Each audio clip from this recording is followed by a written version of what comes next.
और तृतीय अध्याय की चर्चा चल रही है कर्मयोग, जिसमें कि इस अध्याय के अंत के भाग में अर्जुन पूछते हैं श्री कृष्ण भगवान को, अथ केन प्रयुक्तोयम पापम चरति पुरुषः अनिच्छन्नपि वार्ष्णेव बलादिव नियोजितः।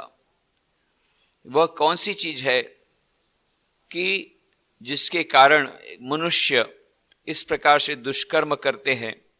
सभी अपने अपने दुष्कर्मों के फल को भोगना ही पड़ता है, परंतु दुष्कर्म करने की प्रवृत्ति क्यों होती है मनुष्य की? किस कारण मनुष्य जानते हुए भी इसके द्वारा मुझे बड़ा दुख प्राप्त होगा, वह उस दुष्प्रवृत्ति में प्रवृत्त होता है? उसका कारण क्या है? अथ केनो प्रयुक्तोयम, क्यों इस प्रकार से वह मानो विवशा होता हुआ मनुष्य वह आचरण करता है?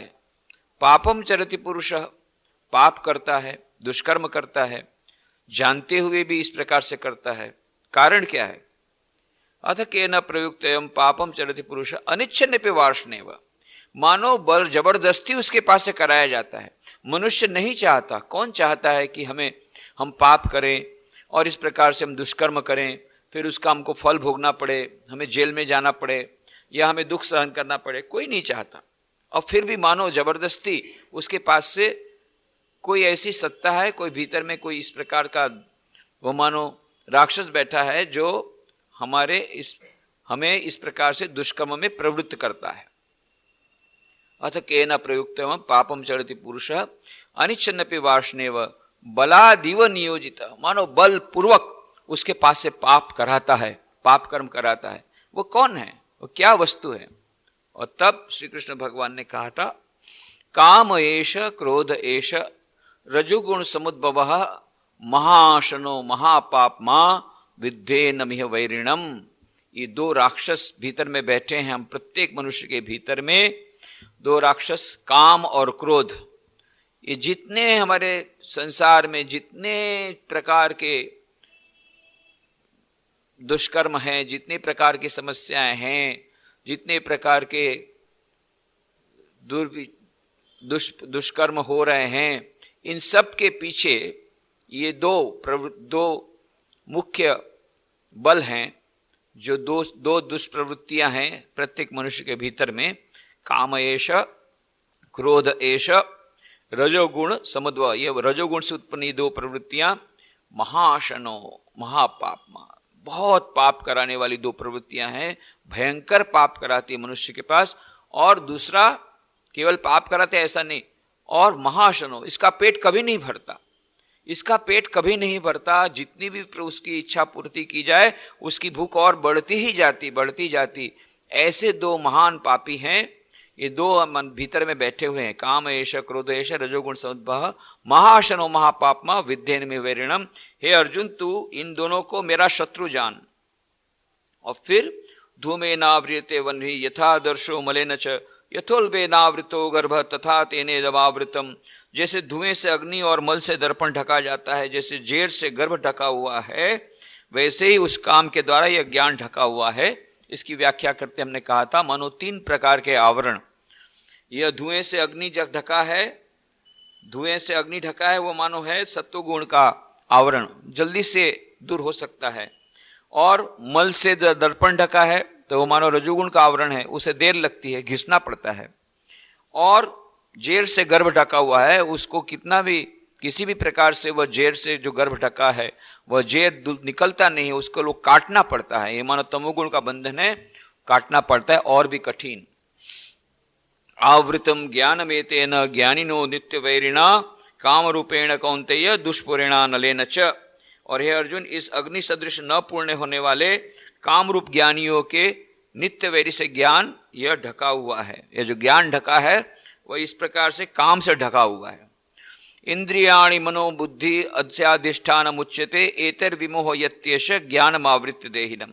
इंद्रिया, मन और बुद्धि इसके वास स्थान कहे जाते हैं।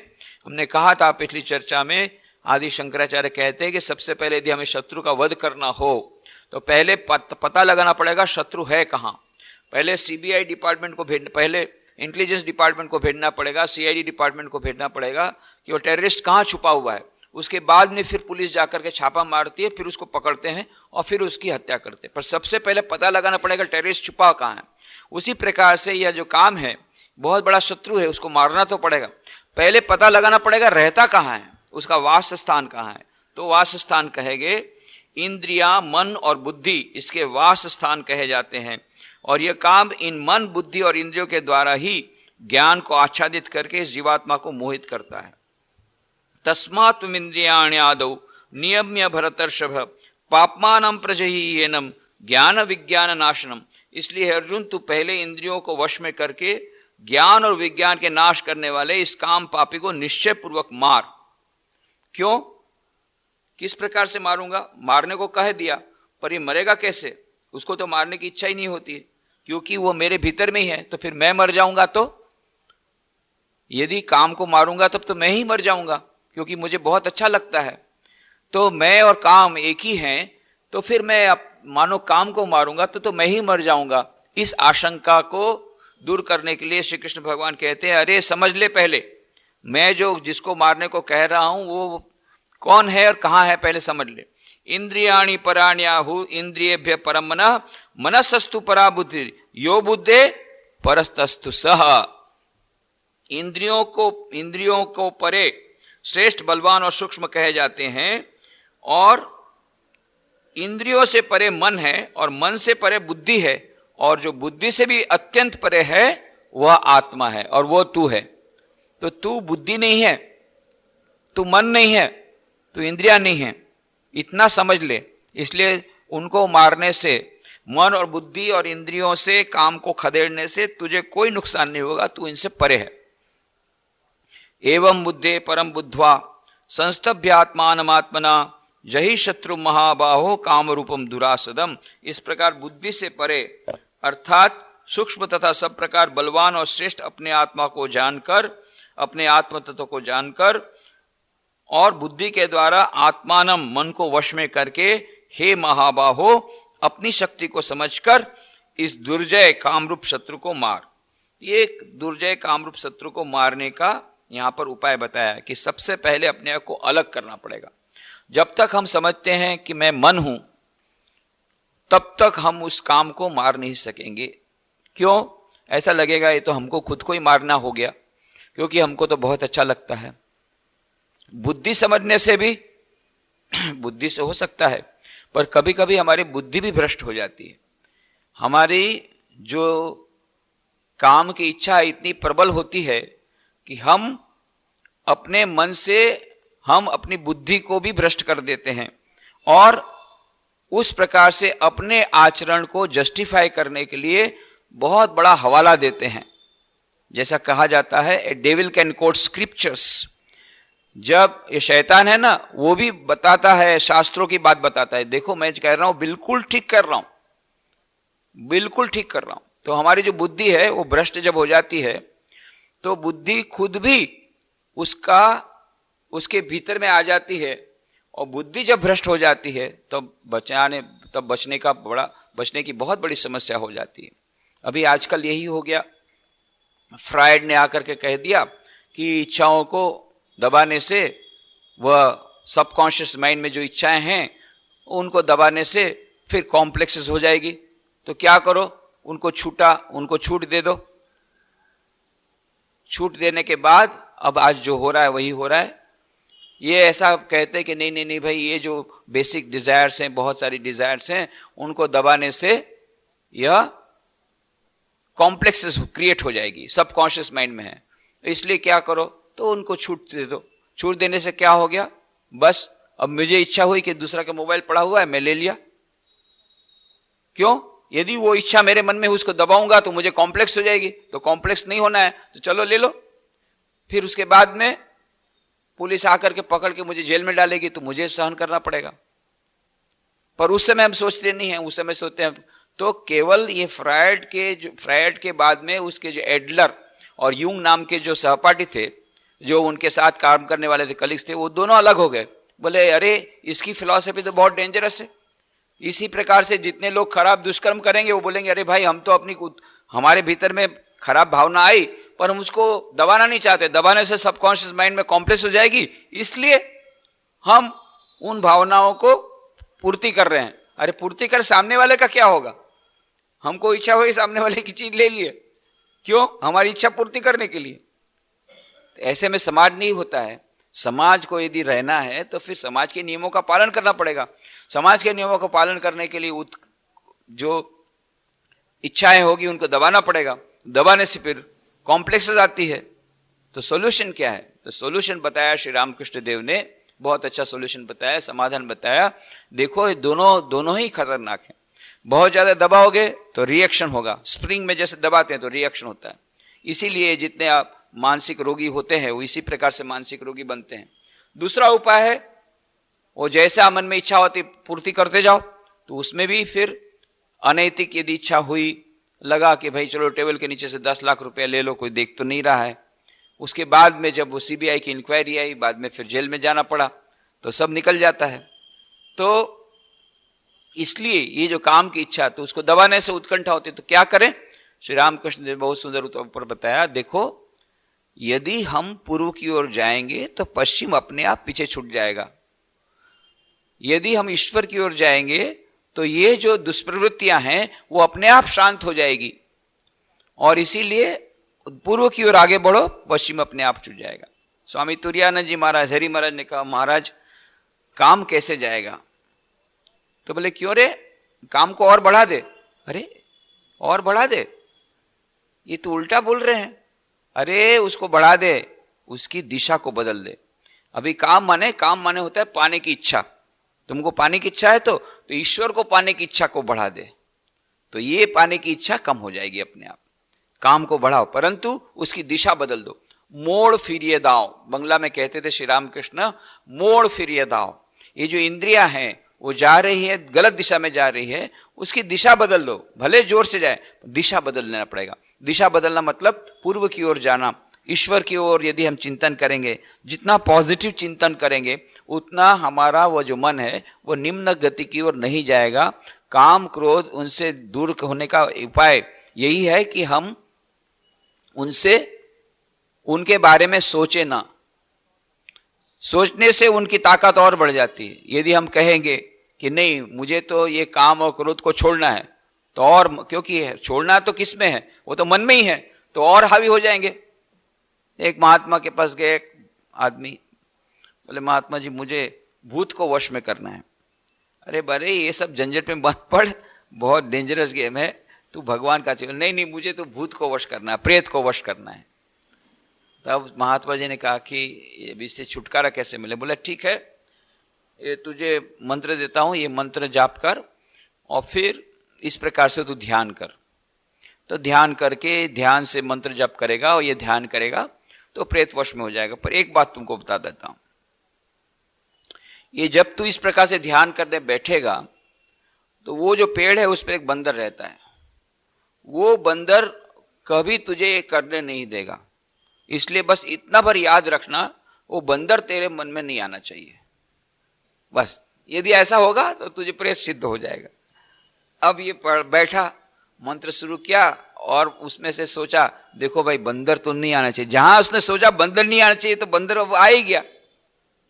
जहां हमने सोचा कि बंदर नहीं आना चाहिए तो बंदर तो मन में आ ही गया। तो बंदर मन में आना है ना, मन में ये सोचा कि बंदर नहीं आना चाहिए तो बंदर तो आ ही गया। उसको कैसे निकालेंगे? जितना बोलेंगे बंदर तू निकल जा तो बंदर और आएगा। सर्वश्रेष्ठ वस्तु है, बंदर के बारे में चिंतन मत करो। यह है पॉजिटिव। भगवान का चिंतन करो इतना अधिक कि बंदर का चिंतन करने का समय ही ना मिले। और यदि ये सोचेंगे अरे बंदर का चिंतन नहीं होना चाहिए, बंदर का चिंतन नहीं होना चाहिए, बंदर का चिंतन, तो बंदर तो अपने आप आएगा। वो पहले ही आ गया, वो तो पहले आके घुस गया टेररिस्ट के समान। अब उसको कहां से निकालोगे? तो यह है पॉजिटिव थिंकिंग। तो यह साइकोलॉजिकल फैक्ट है। रामकृष्ण मठ मिशन के 10वें परमाध्यक्ष थे स्वामी वीरेश्वरानंद जी महाराज। तो एक बार वो किसी सेंटर में आए हुए थे, तो उनके पास एक युवक आया और युवक ने आकर के अपनी समस्या रखी कि भाई ये काम का बड़ी समस्या है, काम को नियंत्रित करना बहुत खराब, बहुत ही कठिन लगता है उसको। तो ये काम के विचार आए तो क्या करना चाहिए?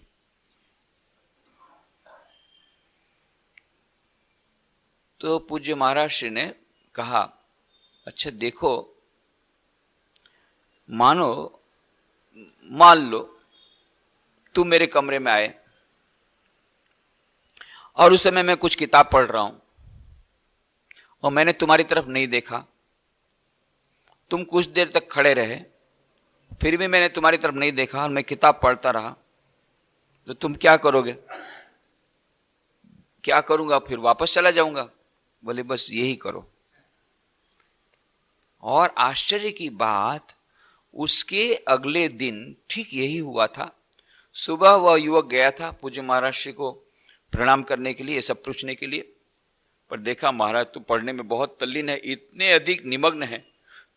थोड़ी देर तो खड़ा रहा वहां पर, फिर उसकी हिम्मत नहीं हुई उनको डिस्टर्ब करने की, तो उसके बाद फिर वापस चला गया अबाउट टर्न होकर के।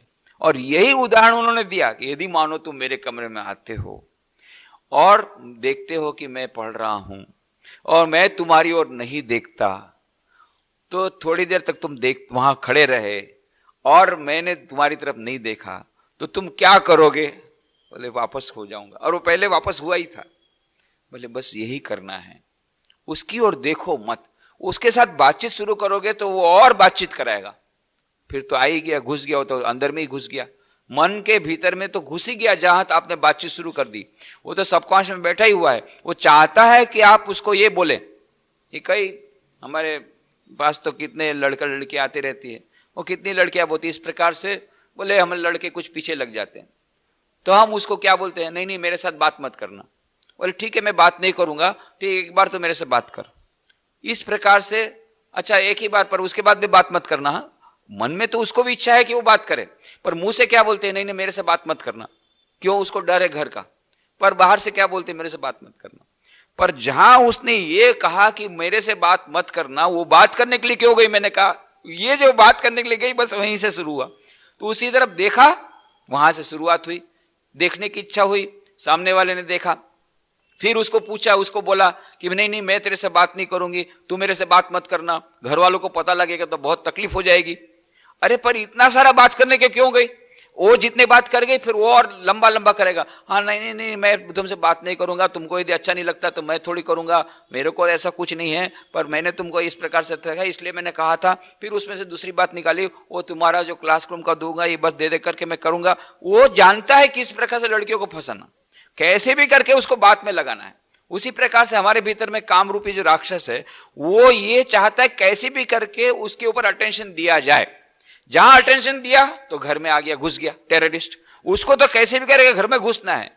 आपने टेररिस्ट को दरवाजा खोल करके कहा नहीं इस घर में जगह नहीं है, बोले कोई बात नहीं मैं केवल एक गिलास पानी पी के चला जाऊंगा। पर खोलने क्यों गए दरवाजे? सीता रावण के पास जब बोल दिया था लक्ष्मण रेखा कहीं की थी, फिर भी रावण ने कहा कि मुझे भिक्षा दो, तो क्यों देखने गई? ये सबसे पहले गलती तो हम ही लोग करते हैं। लक्ष्मण रेखा से बाहर गए, उसके बाद में जो प्रोसीजर पूरा हुआ, सीता हरण हुआ, सब पूरा लंका हुआ, फिर ये पूरा लंका दहन हुआ, पूरा उसके बाद शुरू हो जाता है। ये पहला स्टेप है जो सीता ने लक्ष्मण रेखा से बढ़ करके एक पांव आगे जाकर के जहां भिक्षा दिया। रावण तो यही चाहता था, ये काम भी यही चाहता है। हमारे भीतर में जो बैठा है वो चाहता है कि हम उसकी ओर ध्यान दें। हम यदि उसका एकमात्र इलाज है, हमारे रामकृष्ण देव ने और उनके शिष्यों ने कहा एकमात्र है उपेक्षा। वो तो बीच बीच में करेगा कि मैं यहां बैठा हूं मेरी तरफ ध्यान दो, उसकी तरफ ध्यान ही मत दो। ध्यान भगवान की ओर दो तो थोड़ी देर के लिए बहुत परेशान करेगा, उसके बाद में अपने आप चले जाएगा। बोले भाई यहां पर अपनी दाल गलेगी नहीं, वे तो देखता ही नहीं है। एक बार बातचीत करे तो हम उसकी बातचीत को बढ़ाएं, फिर बोलेगे कि नहीं करना, अच्छा मैं नहीं करूंगा, परंतु एक बार बातचीत करे बस इतना ही चाहता है। एक बार यदि बातचीत शुरू हो गई उसके साथ, काम के साथ, फिर वो अपना पकड़ लेता है, फिर पकड़ करके मन में घुस जाएगा। पर उसकी तरफ यदि ध्यान न दें, जैसे आप स्टेशन में गए, क्या करते हैं, स्टेशन में गए, अभी अपने किसी मित्र को छोड़ने के लिए गए, इतनी अच्छी महत्व की बातें हो रही, इतनी इंपॉर्टेंट बात, तब तक में एक भिखारी आया, बाबूजी भिक्षा दीजिए। अब आप इतनी इंपॉर्टेंट बात कर रहे हैं तो नेचुरली अब इतनी बात कर रहे, उसमें आकर के भिक्षा बार बार, नहीं नहीं नहीं नहीं मिले भिक्षा, जा आगे बढ़ेगा भी जाओ, बाबूजी कम से कम इतना दे दो। फिर बोल नहीं नहीं भाग चल, अच्छा मैं बहुत भूखा हूं थोड़ा खाने को दे दो, अच्छा नहीं तो आपका वो पैकेट में से कुछ खाने को दे दो, अरे नहीं आने मेरे को बातचीत करना है, ट्रेन अभी चली जाएगी तू जा यहां से, नहीं बाबूजी थोड़ा सा ही कर दो। ऐसे करते करते ट्रेन चलेगी, उसके साथ कुछ बात नहीं हुआ। और जो बुद्धिमान लोग है वो क्या करते हैं, वो देखते नहीं उसकी तरफ, वो अपना बोलता रहता है, देखते ही नहीं है। तो 3-4 बार देखा, देखता भी नहीं, जाने दो ये बेकार, ये पार्टी ठीक नहीं है, दूसरी पार्टी को पकड़ो। पर जहां आपने कहा क्यों भीख मांगता है, शर्म नहीं आती, इतना बड़ा हो गया, इतना बड़ा हो गया, सब डला है, हाँ बाबूजी मैं तो अभी काम करना ढूंढ रहा था पर नहीं कर रहा, ऐसा करके करके आपका सब टाइम लेकर के भिक्षा लेकर के जाएगा वो। बेस्ट है उसकी तरफ ध्यान मत दो। ये काम भी इसी प्रकार का है, ये जो हमारे भीतर की इच्छा है वो आकर के पकड़ती रहती है। हमारी तरफ ध्यान दो, हमारे साथ बातचीत करो, अच्छा हम अच्छे नहीं हैं तो हमको बताओ क्यों हम अच्छे नहीं हैं, अरे हम अच्छे नहीं तो हमको प्रमाणित कर दो कि हम अच्छे नहीं हैं, हमको प्रमाणित सर्टिफिकेट दे दो, तो उसके बाद में हम चले जाएंगे। सर्टिफिकेट उसके बाद में तो आप उसकी पकड़ में आ गए तो कहां सर्टिफिकेट, तब तो आप बोलेंगे आप बहुत अच्छे हैं, खुद को ही आपको लगेगा नहीं नहीं बहुत अच्छा है भाई।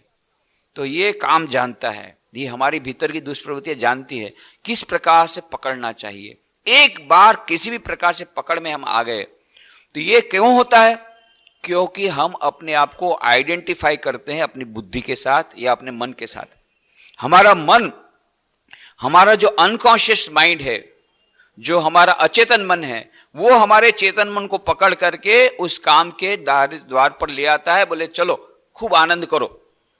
वो भूल जाता है कि ये महाशनो महापापमा ये विद्ये में वेरिणम, वो भूल जाता है और हमारी बुद्धि भी भ्रष्ट हो जाती। बुद्धि क्या कहती, नहीं नहीं भाई ये मॉडर्न देश में इस प्रकार से बातचीत करना तो बहुत जरूरी है, नहीं तो हम मॉडर्न नहीं रहेंगे। लड़कियां भी यही कहती है, अरे भाई बाद में तो मॉडर्न नहीं रहेंगे तो हमको बातचीत तो करना ही पड़ेगा। ये उसकी बुद्धि ने उसको समझा दिया कि नहीं हम लोग बैकवर्ड कहे जाएंगे, इसलिए अच्छा है कि थोड़ा बातचीत करो, उसको समझा दो सामने वाले को भी मेरे से बातचीत मत करना, कम से कम इतना तो मेरा कर्तव्य है। ये उसकी बुद्धि उसको भ्रष्ट हो गई तो बुद्धि उसको समझाती है।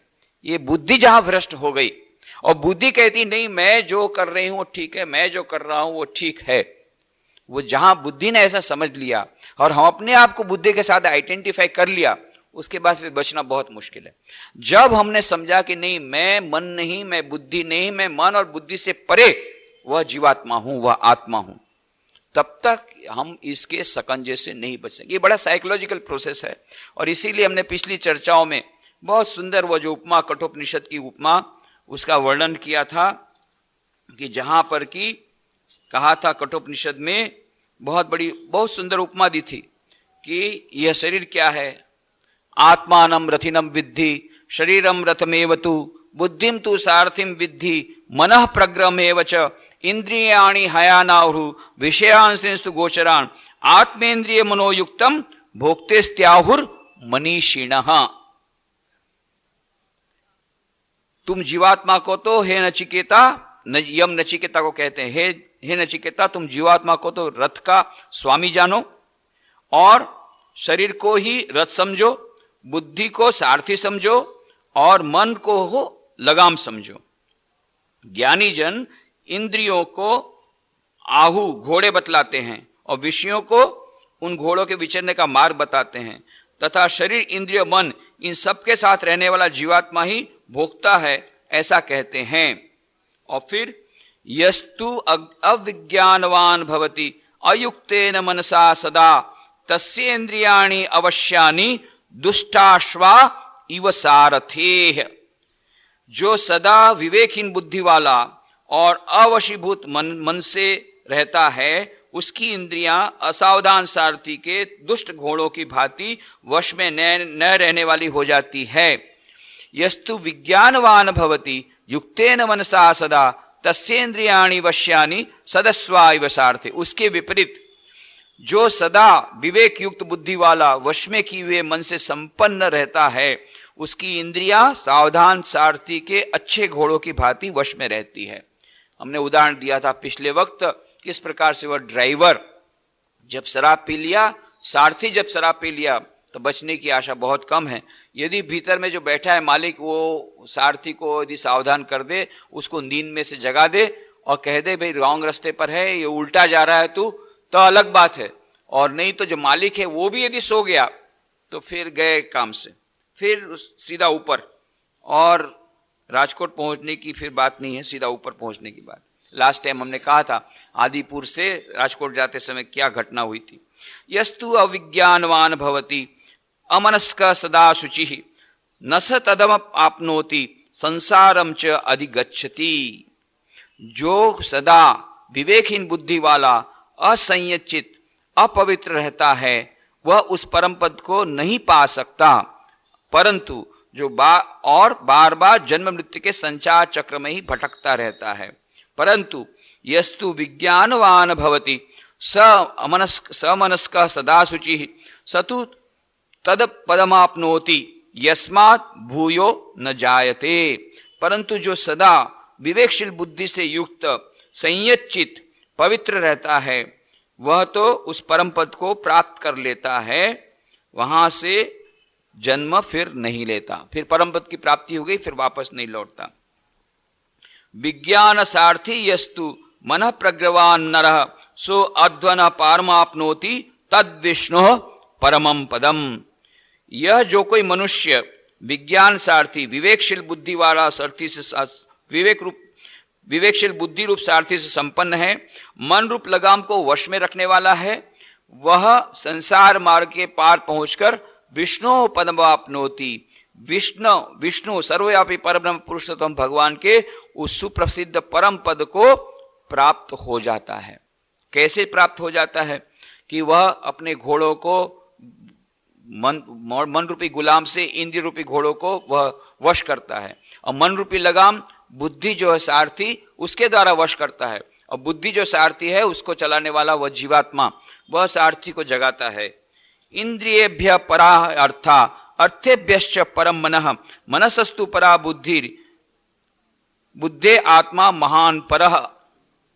क्योंकि इंद्रियों से शब्दादि विषय परा मतलब बलवान है, और अर्थेभ्य शब्दादि विषयों से मन पर है मतलब ज्यादा प्रबल है, और मन से भी बुद्धि ज्यादा प्रबल है, और बुद्धि से महान आत्मा उन सब का स्वामी होने के कारण अत्यंत श्रेष्ठ और बलवान है। और इसीलिए महता परम अव्यक्तम अव्यक्तात् पुरुषः परः पुरुषान्न परम किंचित सा काष्ठा सा परागति ही। उस जीवात्मा से बलवती है, वह जो है उस जीवात्मा से बलवती है भगवान की अव्यक्त माया शक्ति। अव्यक्त माया से भी श्रेष्ठ पुरुष परम पुरुष स्वयं परमेश्वर हैं। उस परम पुरुष भगवान से श्रेष्ठ और बलवान कुछ भी नहीं है। सा काष्ठा सा परागति, वही सबकी परम अवधि है, वही परम गति है। और इसे एषः सर्वेषु भूतेषु गुणो आत्मा न प्रकाशते दृष्टते तग्रया बुद्ध्या सूक्ष्मया सूक्ष्मदर्शिवी। प्रत्येक मनुष्य के भीतर वह आत्मा है, वही सबसे महान है। उस आत्मा के भीतर में रहने वाले ये मन बुद्धि इंद्रियां चित्त अहंकार हैं। यथे चांगसी यथे द्वांग मनसी प्राज्ञः तच्छ ज्ञानम आत्मनि ज्ञानम आत्मनि महति नियच्छेत तद अच्छान्त्य आत्मनि। बुद्धिमान साधक को चाहिए कि वाक आदि समस्त इंद्रियों को मन में निरुद्ध करे, उस मन को ज्ञान रूप बुद्धि में विलीन करे, ज्ञान स्वरूप बुद्धि को महान आत्मा में विलीन करे, और उसको शांत स्वरूप परम परमात्मा में विलीन करे। और फिर कहा शिता दुरत्या दुर्गम पतस्तत् कवयो वदंती। हे मनुष्यो उठो, जागो, श्रेष्ठ महापुरुषों के पास जाकर के उस ज्ञान को, परब्रह्म परमेश्वर को जान लो, ज्ञान को जान लो। क्योंकि उस तत्व ज्ञान के मार्ग को, जो तत्व ज्ञान का मार्ग है, उसको क्या कहा गया? छुरे की तीक्ष्ण की हुई धार के सदृश दुर्गम, अत्यंत कठिन बतलाया है मुनियों ने। शूरस्य धारा निशिता दुरत्या दुर्गम पतस्तत् कवयो वदंती। उस परम पद को प्राप्त करने का मार्ग अत्यंत कठिन है। तो क्या करना चाहिए? महापुरुषों के पास जाकर के ज्ञान प्राप्त करना चाहिए। स्वामी विवेकानंद ने इसी मंत्र को एक नया स्वरूप दे दिया। उत्तिष्ठत जागृत प्राप्य वरान निबोधत। उसका असली जो उसका लिटरल मीनिंग यही है, उठो, जागो, वरान निबोधत। महापुरुषों के पास जाकर के ज्ञान प्राप्त करो। क्यों? यही जीवन का उद्देश्य है, और उस परम पद को प्राप्त करने का मार्ग है। तीक्ष्ण धार के समान चलने के, तीक्ष्ण धार जो इस अस्त्र की रहती है, उस पर चलना जितना दुष्कर्म है, जितना कठिन है, उतना ही कठिन है उस परम पद की प्राप्ति का मार्ग। इसलिए अकेले नहीं जा सकोगे, गुरुजन के पास जाकर के ज्ञान प्राप्त करके उत्तिष्ठत, उठो। पहले तो उठो, ये बहुत आवश्यक है कि हम उठें और जागें। गाड़ी जा रही है, फुल स्पीड में गाड़ी जा रही है, परंतु उल्टी दिशा में जा रही है। क्यों?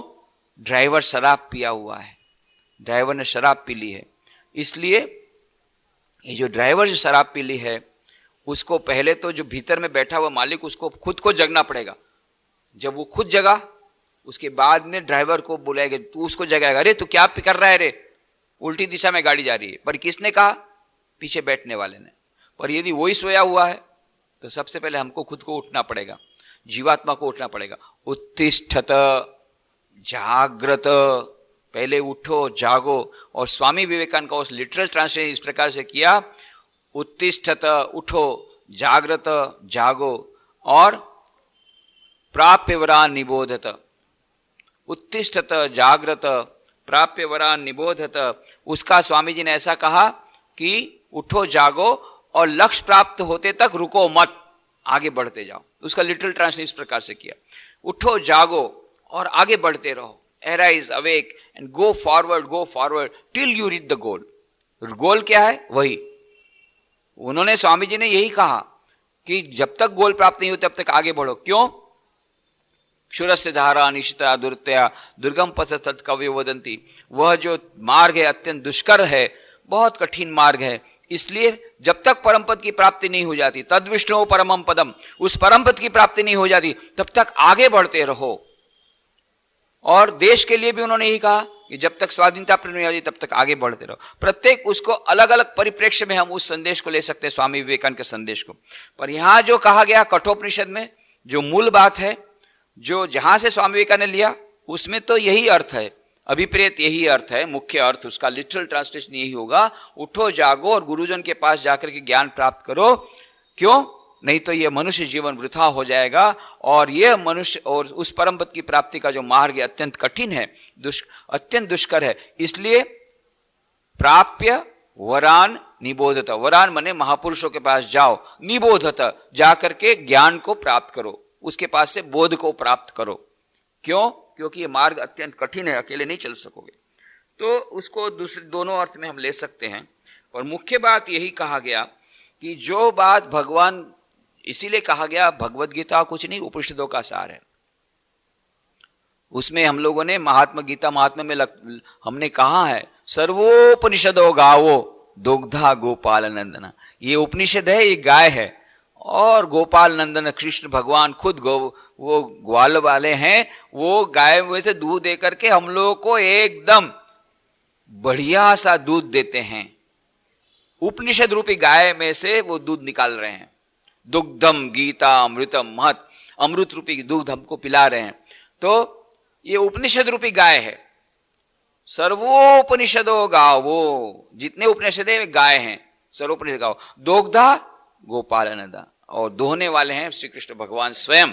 तो श्री कृष्ण भगवान स्वयं ने ये जो हमने कठोपनिषद के जो श्लोक कहे, उन्हीं कठोपनिषद के श्लोकों को दोहन करके उस ज्ञान को अत्यंत सरल भाषा में भगवत गीता में हमको परोसा, एकदम दूध निकाल करके हमको बताया। यही आप भाषा भी देखिए, इंद्रियाणि पराण्याहुर इंद्रियेभ्य परम मनः मनसस्तु परा बुद्धि यो बुद्धे परतस्तु स, यही बात उन्होंने कही। और एवं बुद्धे परम बुद्ध्वा संस्थभ्यात्मानमात्मना जहि शत्रु महाबाहो काम रूपम दुरासदम।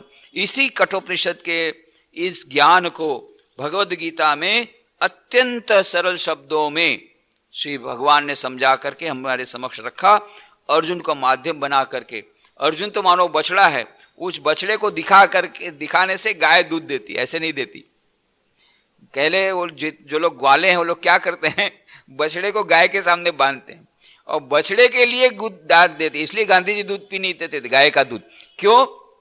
गाय का दूध है बछड़े के लिए। और मनुष्य क्या करता है? मनुष्य बड़ा स्वार्थी प्राणी है, वो सबको लूटता है, प्राणियों को खा जाता है, काट काट के खा जाता है, या उसका दूध है खुद ले लेता है बछड़े के लिए दूध, वो खुद पी जाता है। तो इसलिए गांधी जी का मैं बछड़े का दूध नहीं पी, बाद में पर बकरी का दूध तो पीना ही पड़ा डॉक्टरों को कहने पर। तो बकरी का वही है, बकरी दूध भी वैसे ही देती है, वो बकरी अपने बच्चे के लिए देती है कि मनुष्य को दूध नहीं देती वो।